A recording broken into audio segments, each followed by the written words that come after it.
नमस्कार सर्व मैत्रिणींना, उत्तुंग भरारी या चॅनलवरती आपल्या सर्वांचं खूप खूप स्वागत आहे।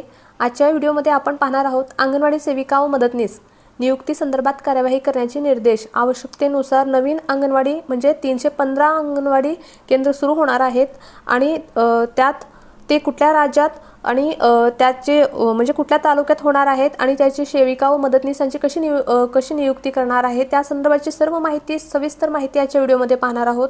तर अशाच प्रकारच्या सर्व माहितीसाठी चॅनलवर नवीन असणारे चॅनलला सबस्क्राइब करून घ्या, म्हणजे अशाच प्रकारची सर्व माहिती तुम्हाला त्याची नोटिफिकेशन सर्वात आधी मिळत असते। तर व्हिडिओला नक्की लाईक करा। तर पाहूया पुढची माहिती काय आहे ते।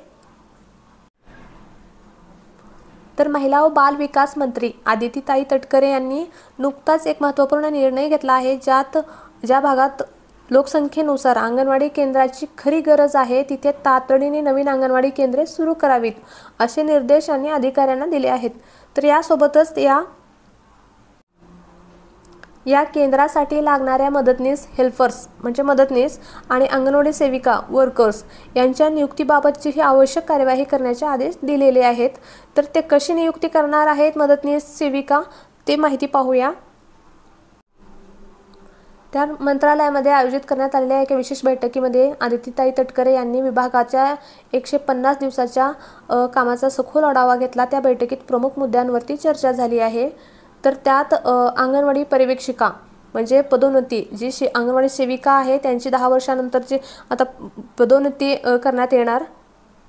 अंगणवाडी सेविकेतून पर्यवेक्षिका पदोन्नती करण्यात येणार आणि त्यानंतर अहिल्या भवन जे उभारणीसाठी जागा निश्चितीकरण करण्यात येणार।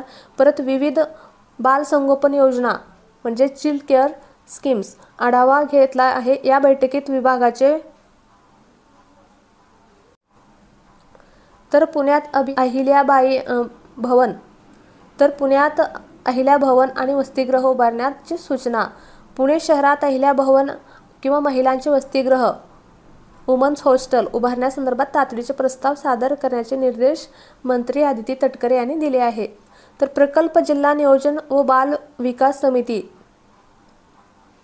निधी उभारले जावेत अशी सूचना यांनी केली आहे। या व्यतिरिक्त आणखीन बाल संगोपन योजनांचा म्हणजे चाइल्ड केअर स्कीम्स सविस्तर आढावा घेतला आहे। अंगणवाडी केंद्रामध्ये सेविका आणि मदतनीस यांची संख्या विद्यार्थ्यांच्या तुलनेत संतुलित ठेवण्यासाठी महत्त्वाचा आदेश देण्यात आले आहे। ज्या अंगणवाडी केंद्रामध्ये विद्यार्थी जास्त म्हणजे मोर स्टुडंट जास्त विद्यार्थी आहेत त्या मात्र सेविका व मदतनीस कमी आहे तर तिथे तातडीने नियुक्ती करण्याचे आदेश दिले आहेत। ज्या ठिकाणी विद्यार्थी कमी म्हणजे फोर स्टुडंट्स म्हणजे अशा कमी विद्यार्थी आहेत अशा ठिकाणी अंगणवाडी केंद्रांमधील सेविकांची पुनर्नियुक्ती म्हणजे रिअपॉइंटमेंट गरजेनुसार करावी। या व्यतिरिक्त नवीन अंगणवाडी केंद्राची नेमकी कुठे आवश्यकता आहे यासाठी सर्वे करण्याचे निर्देश देण्यात आले आहेत। सर्वेक्षणाच्या आधारावरच त्या प्रदेशात अंगणवाडी केंद्र तसेच मदतनीस अंगणवाडी सेविका यांची नियुक्ती केली जाईल। म्हणजे जिथे आवश्यकता आहे अंगणवाडी केंद्राची तिथे अंगणवाडी केंद्र मंजुरी करण्यात येईल आणि तिथे अंगणवाडी सेविका व मदतनीस पद भरले जाईल। तर अशा प्रकारे 315 अंगणवाडी राज्यातील कुठल्या राज्यात कुठल्या जिल्ह्यात आणि कुठल्या तालुक्यांमध्ये मंजूर करण्यात येणार आहे आणि त्याला स्मार्ट अंगणवाडी बनवायचं। परत अंगणवाडी सेविका व अंगणवाडी मदतनीस या पदांची भरती करायची या सर्व संदर्भातली माहिती आजच्या व्हिडिओमध्ये पाहिलेली आहोत। तर अशाच व्हिडिओसाठी चॅनलवर नवीन असणारे चॅनलला सबस्क्राइब करून घ्या आणि घंटीच्या बटनाला प्रेस करून ऑल नोटिफिकेशनला ऑन करून घ्या आणि व्हिडिओला नक्की लाईक करा। व्हिडिओ पूर्ण पाहिल्याबद्दल सर्वांचं धन्यवाद।